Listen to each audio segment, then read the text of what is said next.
الحمد لله رب العالمين الرحمن الرحيم مالك يوم الدين إياك نعبد وإياك نستعين اهدنا الصراط المستقيم صراط الذين أنعمت عليهم غير المغضوب عليهم ولا الضالين.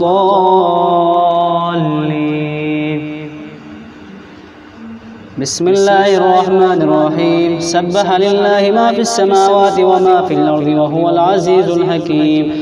يا أيها الذين آمنوا لم تقولون ما لا تفعلون كبر مقتا عند الله أن تقولوا ما لا تفعلون إن الله يحب الذين يقاتلون في سبيله صفا كأنهم بنيان مرصوص. وإذ قال موسى لقومه يا قوم لم تؤذونني وقد تعلمون أني رسول الله إليكم فلما زاغوا وزاغ الله قلوبهم والله لا يهدي القوم الفاسقين. وإذ قال عيسى ابن مريم يا بني إسرائيل إني رسول الله إليكم مصدقا لما بين يدي من التوراة ومبشرا برسول يأتي من بعد اسمه أحمد. فلما جاءهم بالبينات قالوا هذا سحر مبين ومن أظلم ممن افترى على الله الكذب وهو يدعى إلى الإسلام والله لا يهدي القوم الظالمين. يريدون ليطفئوا نور الله بأفواههم والله متم نوره ولو كره الكافرون. هو الذي أرسل رسوله بالهدى ودين الحق ليظهره على الدين كله ولو كره المشركون.